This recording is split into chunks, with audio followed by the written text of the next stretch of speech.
嗨，大家好，我是躺平叔。今天是2026年7月20号。这一期咱们不聊中国的房地产，咱们改成聊一聊印度的房地产。众所周知印度的房地产现在也是遇到了种种问题也是非常低迷。那其中印度有很多房地产公司现在也是在 ICU 病房，也发生暴雷。其中有这么一家公司叫 DLF 集团，它是印度孟买的一家房企。印度的孟买经济发展还是相当不错的，就相当于咱们这边的中国的深圳。这个孟买的 DLF 集团它也是个很有意思的它是印度政府孟买市政府有股份，据说还是大股东然后这个 DLF 集团呢，有一阵子是管理层说了算。那后来这个 DLF 集团现在遇到困难了，印度的孟买政府已经接手。那今天要讲的就是这个 DLF 集团它的故事。什么故事呢？这还从印度的发生的一起腐败案件说起。印度官方通报腐败官员叫马赫什拉奥的家族腐败问题开始显山露水。2026年7月14日，根据印度报业托拉斯发布的消息，6月30号，中央内阁会议审议并通过中央纪律检查委员会关于马赫什拉奥问题审查结果和处理意见的报告。依据印度公职人员纪律条例、反腐败法、公职人员政务处分法等有关规定，决定给予马赫什拉奥，怎么也姓马呢？这是巧合大家不要多想。开除党纪处分，然后由印度国家监察委员会给予其开除公职处分并终止其所在的这个党代表的资格，收缴其违纪违法所得，将其涉嫌犯罪问题移送检察机关审查起诉。这个马赫什拉奥在印度莫迪政府那也是应该排在前25名吧。那么这个通报距离4月3号官方公布马赫什拉奥落马已经过去了3个月。根据通报，马赫什拉奥严重违反印度的纪律，构成职务违法并涉嫌受贿犯罪。它涉及多项问题，其中涉及经济问题的2项主要内容，包括纵容犯人亲属利用其职务影响谋取巨额利益，大搞家族腐败，将公权力异化为谋取个人私利的工具，利用职务便利为他人在企业经营、工程承揽、职务提拔等方面谋取利益，本人或伙同亲属、特定关系人非法收受巨额财物。根据媒体报道现年约67岁的马赫什拉奥祖籍是北方邦印度的北方邦巴雷利。1959年10月生于梅城贾汉德邦，他出生于这个贾汉德邦，叫丹巴德。被查之前他的职务是印度一个委员，印度的农村工作领导小组的一个副组长。马赫什拉奥早年深耕印度的航天工业领域。2013年，他从印度航天系统调任印度的国家部委，随后又于同年开启印度地方邦从政生涯。其中重要一站当属马哈拉什特拉邦马哈拉什特拉邦，任职8年。2013年11月，马赫什拉奥南下出任马哈拉什特拉邦委就是副主席兼那地方的这个管法律的管警察的一个副主席。1年多后2015年3月，他改兼任孟买市委这个主席。这也是历史上孟买的一把手有首次有这么高级别的一个官员担任。那么就在马赫什拉奥主政孟买将近2年里面，于2016年底出任马哈拉什特拉邦代理邦长。2017年1月升任邦长，时年57岁，跻身正邦级。什么叫正邦级直至2021年12月，时年62岁的马赫什拉奥离开马哈拉什特拉邦，北上出任拉贾斯坦邦的主席，哎，跟斯坦也干上了。你说这叫什么事？什么什么斯坦啊？根据《纪事报》此前报道，这个《纪事报》也很厉害啊，在印度啊，这个《纪事报》在印度专门报这些跟财经相关的这些秘闻。这个《纪事报》的这个负责人还是个女的啊。关于这个《纪事报》的这个女的，反正坊间说法也比较多。我想大家恐怕不一定了解，多看一看印度的新闻啊。那么就在马赫什拉奥落马后不久，2020年5月前后，印度国企塔塔集团旗下的房地产开发平台叫塔塔地产有限公司，下称塔塔地产原这个董事长叫哈里沙马，突然被南方有关部门带走。就是那个什么马哈拉施特拉邦，这个邦在印度很有钱啊，是印度的南方的一个邦，这 GDP 一直比较高，就类似于中国的这个广东吧，这么一个地位啊。那么这个哈里沙马呀，他就在这个印度一个国企的一个集团房地产开发公司叫塔塔集团房地产板块工作多年。这个马赫什拉奥案发的时候他都已经退休了。那这个哈里沙马在执掌塔塔地产期间呢，他常穿梭于新德里、孟买两地，社会关系盘根错节。根据《纪事报》报道哈里沙马被查原因在于其利用塔塔地产的国企名号发掘地产项目并倒卖，谋取巨额利益，然后被他和神秘人瓜分，金额动辄以10亿卢布卢比起跳。哈里沙马案发时间线与马赫什拉奥在马哈拉施特拉邦任职期间重合，背后隐藏着孟买旧改领域的神秘地产商人维杰辛格以及其的瓦桑特系，牵扯出一条隐秘的政商交易链条，引现出马赫什拉奥亲属的影子。据称这是导致马赫什拉奥经济问题被坐实的最重要线索。这个马姓官员被拉下马，那么就跟在孟买市的这些有关系。那么刚才说了半天实际上就是有一个印度的国企，一个非常大的央企这个一个开发商，他的一个负责人叫哈里沙马，他呢就在这个孟买有很多旧城改造项目。你看那旧城改造，那肯定是对吧？孟买的一把手说了算嘛。那一把手也不能把这个直接塞给自己家里人呢，是吧？那这不太明目张胆了吗？所以都是这个央企打前阵，或者配合，或者直接拿，或者配合，然后有别的手套把这个以央企就是印度这个国企塔塔集团去背书嘛，明白了吧？背书好办事他一背书这个项目旧改项目就被白手套拿到。白手套拿到之后呢，这个白手套他自己肯定不开发，开发多累要倒手就卖给其他的印度的民营房地产开发商，或者是其他的开发商，比如 DLF 集团。接着我们刚开始介绍的我们接着介绍这个哈里沙马与维杰辛格。哈里沙马现年62岁，他是上世纪80年代的副转军人，最初转业到新德里海淀区民政局干休所工作，不久后加入塔塔体系，至退休时任职超过30年。印度也有新德里也有一个海淀区是吧？太巧了哈里沙马在塔塔系最主要的一段履历是掌管塔塔地产。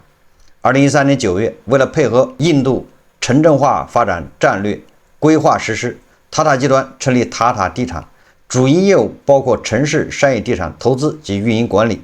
也正是从那时起哈里沙马出任塔塔地产书记董事长多年，恰逢国内地产处于高歌猛进的上行周期，他在地产圈交际甚广，其中与一位神秘商人维杰辛格关系匪浅。好了，这就牵出了一个叫维杰辛格的商人。现年59岁的维杰辛格大致从2001年开始涉足房地产行业，早期在旁遮普成立了旁遮普市大和房地产开发有限责任公司。2016年前后将商业地产战线延伸至南方，创办孟买市瓦桑特投资有限公司，下称瓦山特投资。随后30年间，瓦山特投资通过层层嵌套对外投资设立公司，并大举布局孟买、普纳、塔纳等地，逐步构筑起瓦山特系商业版图。高峰时期，瓦山特系的关联企业超过40家，时至今日，其中10多家已经注销。一名孟买房企城市更新部门人士告诉《纪事报》，普入孟买，瓦山特系在孟买旧改市场大显身手，大手笔获取数十个旧改项目，声名鹊起。据《纪事报》了解，作为外来开发商，瓦山特系之所以能够迅速在孟买开疆拓土，主要得益于借助塔塔地产的名头。早年瓦山特系与塔塔地产深度捆绑，几乎是孟买旧改圈的公开秘密。那就是孟买啊，这个一把手在这儿。这个孟买有很多旧改项目，这个旧改项目就由这个塔塔集团，对吧？它是印度的国企。然后这有个商人叫维杰辛格，他搞了一个叫瓦山特系，你就别管了，瓦山特系啊，他就标着这个塔塔集团去孟买拿这些旧改项目。而这个在孟买的旧改圈那是公开秘密，人家一看啊，你塔塔集团来出现要参与旧改，就知道啊，你背后你肯定是为那个谁，为那个瓦山特投资站台的。上述孟买房企城市更新部门人士称，塔塔地产从未直接在孟买市场拿过一手旧改项目，瓦山特系以自家公司名义拓展旧改，但在与相关利益方打交道，尤其是涉及政府层面的沟通时，他们经常会提起塔塔地产，借助国企的名头，形式更为便利。该人士解释称，也就是用塔塔地产的名头是吧，当保护伞，当由头去需要跟政府打交道。那因为大家知道啊，很多印度的地方政府，他跟开发商打交道，他愿意跟国企、跟印度的国企打交道，这样显得是在避嫌嘛。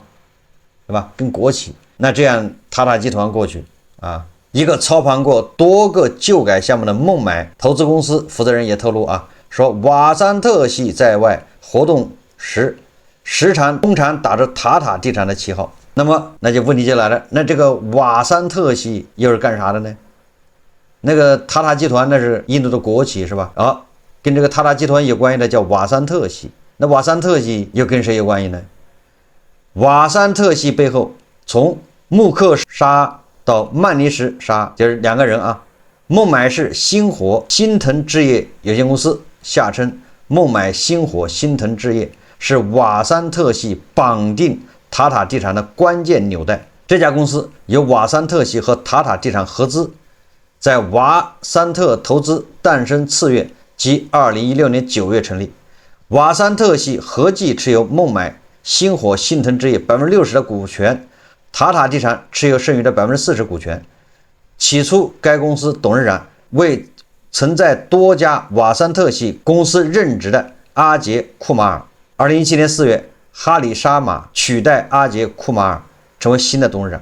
瓦山特系一直通过自然人和旗下企业和多家关联企业分别持有孟买星火新腾置业股权，塔塔地产因此成为公司表面上的大股东。就是塔塔地产啊，持有这个孟买星火新腾置业40%，那个瓦山特系是60%，但是瓦山特系它是通过很多白手套，很多人分散持股，这样显得啊，单一持股来看，那就是塔塔地产是大股东。那也就是说啊，这个孟买星火新腾置业，你表面上一看，那是印度的一家国企，大股东是塔塔地产嘛，对吧？妥妥的啊，跟着苗红的国企，印度的央企。所以那2016年9月至2020年7月，孟买星火新腾置业以塔塔地产有限公司的名义运营，就是对吧？那是塔塔的妥妥的子公司啊。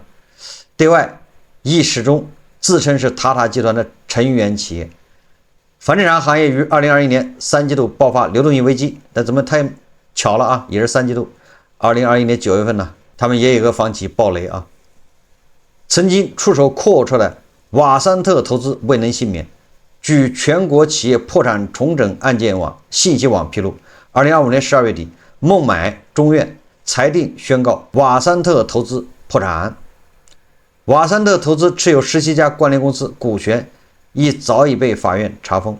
在瓦山特投资进入破产程序后啊，2024年7月，塔塔地产也将孟买星火新腾置业40%股权挂牌转让，挂牌价大家猜多少啊？也就是这个这个印度的国企央企塔塔地产要将它持股的，表面上看它是大股东，实际上大股东是瓦山特投资啊，它占40%，但是单一股东它是最多，所以它是大股东。那他把这40%他要挂牌卖掉，要摘清关系啊，对吧？现在要从里面出来，那是这股权卖多少钱呢？挂牌多少呢？挂牌底价1卢比啊，就1卢比啊，1块钱。但截至目前，这桩股权转让仍未找到意向买家，就1块钱他也卖不掉，1块钱啊！大家如果感兴趣，可以1块钱去买啊，这个是公开的啊，你可以去买1块钱。虽然到现在他卖不掉。借助塔塔地产名号经营旧改的维杰辛格行事极其低调，他从不公开露面，也几乎不参加任何圈内活动，鲜少有人与他打过交道。正因如此，其背后的政商关系网络更显隐蔽。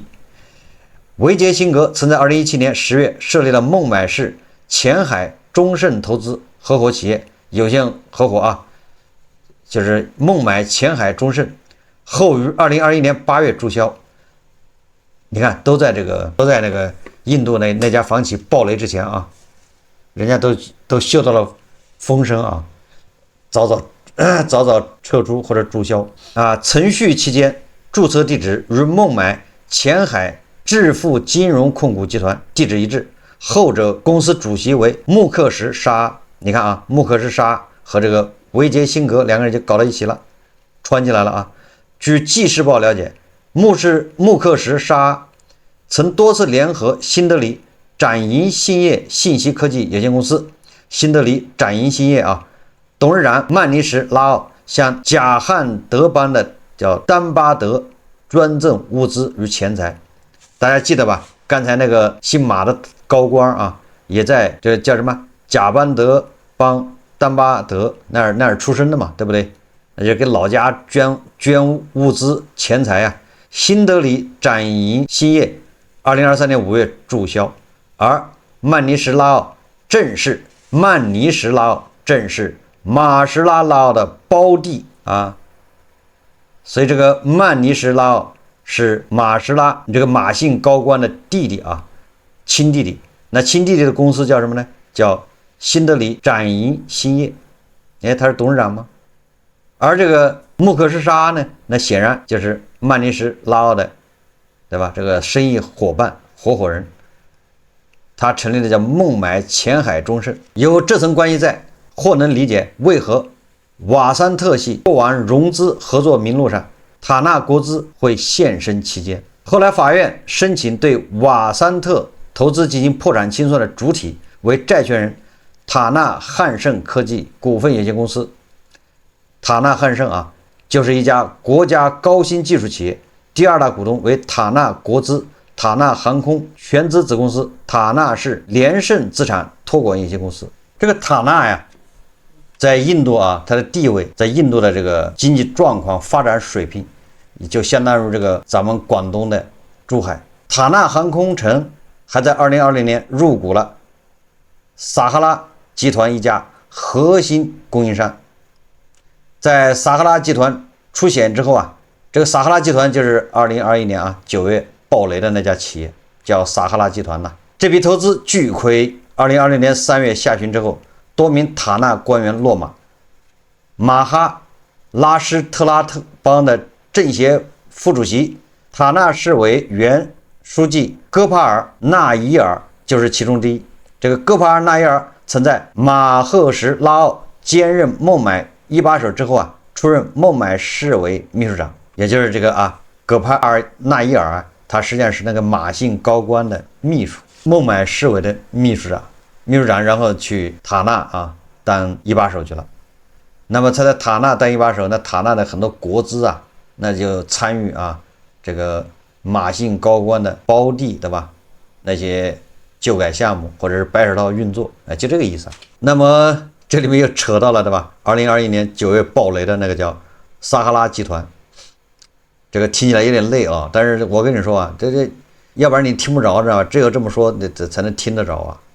与撒哈拉集团的百亿孟买旧改交易，直到与撒哈拉集团之间的交易曝光，维杰辛格与瓦桑特系才引发外界广泛关注。上述孟买房企人士说啊，当年瓦桑特系在孟买的收购对价往往高于市场估值。但拿下的大部分项目至今仍未能成功入市，少数转头就倒卖给大型房企，轻而易举地谋取暴利。撒哈拉集团是主要交易对手之一，瓦桑特系曾将2个孟买旧改项目倒手转卖给撒哈拉集团，交易规模均为100亿卢比级别，其中典型一笔发生在2017年5月。2016年12月，瓦桑特系的下的孟买市新桥实业有限公司（下称孟买新桥）收购了孟买市国泰顺投资管理有限公司，就是孟买国泰顺啊71%的股权。彼时，孟买国泰顺投资持有位于孟买班德拉区悦盟工业区的一个城市更新项目，是一个旧厂房，被纳入当年孟买市城市更新单元第3批计划。转向以居住功能为主，这意味着该项目的盈利空间明确，处于立项阶段的旧改项目获得成本相对更低。那这个审批在谁呢？审批就在那个马赫什拉奥手上，对不对？马姓高官手上。那这个又跟马赫什拉奥的弟弟有关系。这个项目在这七倒八倒的倒到手上之后呢，转手卖给那个蹬缝纫机的那个那哥们儿啊，现在正在蹬缝纫机啊，就是撒哈拉集团啊。董事长。那么孟买新桥啊，于2017年5月12日将孟买国泰顺投资剩余的29%股权收入囊中，拿下悦盟工业区项目全部收益。仅3天后，瓦桑特系就将项目倒卖给了蹬缝纫机的那个撒哈拉集团，而撒哈拉集团的资金则来自于和塔塔银行共同设立的并购基金。规模400亿卢比，你看钱从哪儿来的呢？钱又是印度的国有银行出去的。首批资金中，既有162.8亿卢比用于收购孟买新桥，你看163亿卢比这直接就到了那个什么那谁的弟弟手上马姓高官。这一项目于2020年由撒哈拉集团开工建设，最初命名为撒哈拉时代之光。原计划在2021年内入市，但在撒哈拉集团爆雷后这个项目一度停工，直至2023年2月，邦属就是那个什么邦念起来挺费劲的纾困平台对，叫马哈拉施特拉邦住房发展局出手接盘并更名，于2025年7月开盘。此外，据《纪事报》了解，瓦桑特系如法炮制。还通过复杂的项目公司股权运作，将孟买塔纳区的一个城市更新项目倒卖给了 DLF 集团及其影子公司芭芭拉山系前面是马姓那个高官和他弟弟跟这个撒哈拉集团，也就是蹬缝纫机的那个之间有交易是吧？下面那蹬缝纫机的已经进去了，对不对？撒哈拉集团已经爆雷了，这下面主角是 DLF 集团。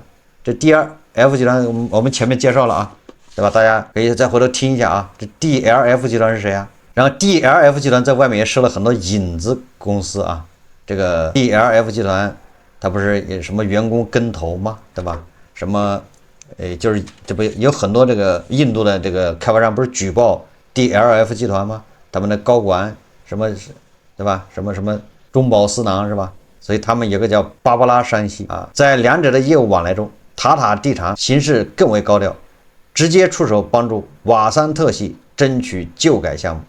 以芭芭拉山资管为核心的芭芭拉山系，被视为 DLF 集团高管团队在上市公司体系外打造的影子公司。这个负责人不都已经进去了吗？蹬缝纫机去了吗？是去年还是前年春节的时候，对吧？那个印度媒体报道叫什么九哥那这个芭芭拉山为瓦桑特系的巨亏兜底啊，这个重点来了啊！所以有人就说了，那 DLF 集团为什么现在如坐针毡啊？为什么要死命的保啊？你不保要清算，一清算，印度对吧？那个孟买是吧？那个马哈拉施特拉邦，那得牵出多少人出来啊？得玩命的保啊，是吧？当年这个孟买这个国资入主这个 DLF 集团，这就很蹊跷，是不是？这个 DLF 集团如果爆雷，那就得牵出多少啊？又得炸出多少人呢？瓦桑特系与 DLF 系的渊源还不只局限在项目交易层面，在撒哈拉集团谋求上市之际，瓦桑特系曾战略入局。也就是那登缝纫机的后来不是上市没成功吗？没成功，他不就是在网上发那个对吧求救信嘛？说啊，如果对吧撒哈拉集团要是爆雷了，那就会造成什么样后果，对吧？但是不就是因为1200亿卢比的这个战略投资要退钱嘛？因为它上市没成功嘛。当撒哈拉危机初步显现，芭芭拉山系更冒风险，为瓦桑特系的巨亏兜底。这下知道了吧？这些 DLF 这些人不抓起来不行啊！对，印度肯定对吧？最后要清算的。DLF 就是那个登缝纫机的啊，那哥们儿，撒哈拉集团2021年9月份要爆雷了，对不对？就是他的股权都没用，对不对？哎，这个 DLF 跑去把那个瓦桑特系那股权给他买了。那瓦桑特系不刚才说了吗？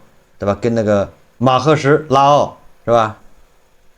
弟弟是吧？关系密切的吗？2016年9月，撒哈拉集团启动借壳上市计划，撒哈拉地产是预定的上市主体，先后于2016年12月底、2017年5月底、2017年11月引入3批战略投资者，分别引入资金300亿、400亿、600亿卢比，引战融资1300亿卢比中，大部分资金用于偿还撒哈拉早年发行的永续债。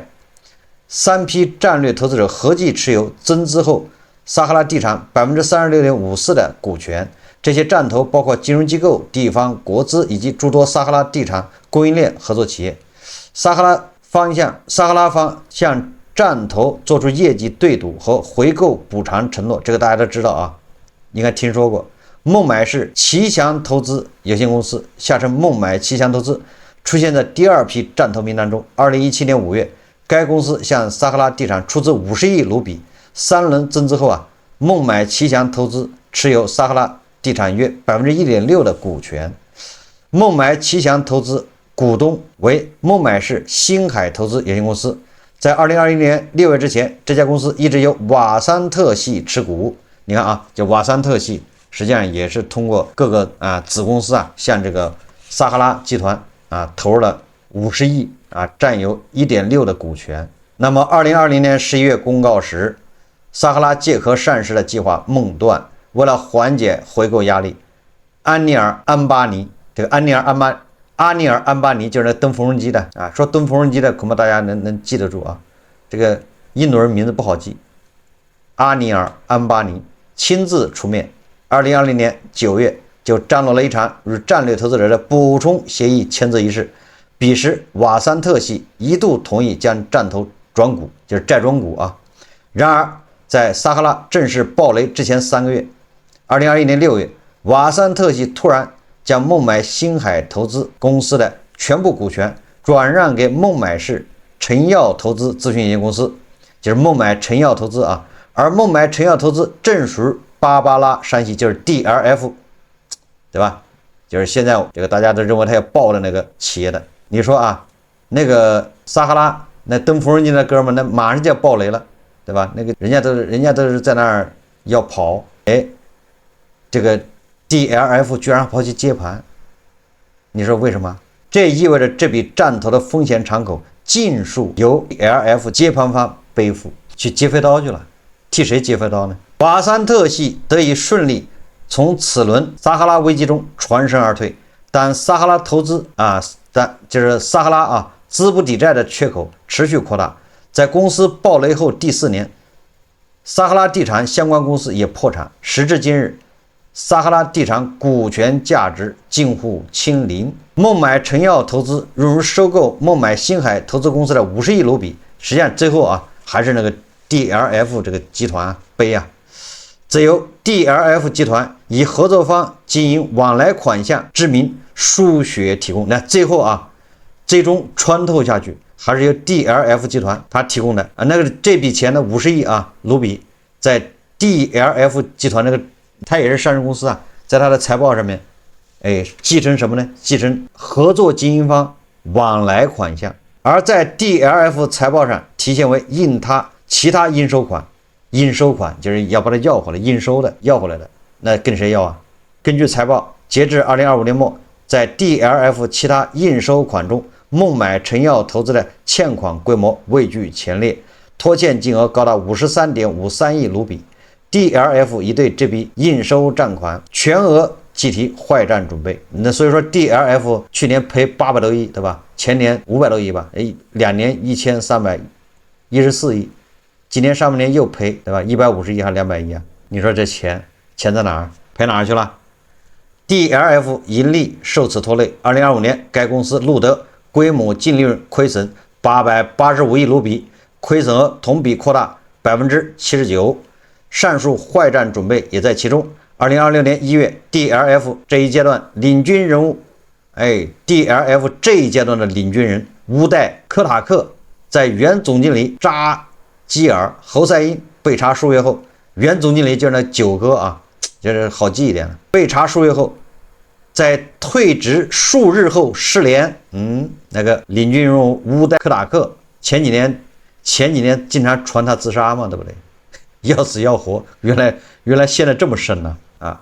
退职后数日失联。《纪事报》还用图片展示了马赫什拉奥家族腐败案中关于旧改利益核心链条的运作流程图，整个链条展现了如何将顶层公权力层层转化为巨额商业利润，并最终转嫁风险的完整过程。它那个图我就不放了啊，大家自己放不放没什么意义。总之就是它这个公权力起点啊，就金字塔塔尖，就是核心人物就是马赫什拉奥，他是印度啊排名前25的这个主要官员。曾经主政孟买、马哈拉施特拉邦。那么他的运作方式呢，就是纵容犯人亲属敛财，大搞家族腐败，通过其掌握的顶层政治资源，为整个利益链条提供权力庇护和背景支持。那么关系人牵线，核心人物就是他的弟弟，叫曼尼什拉奥。那么他的弟弟还有合作方叫穆克什沙。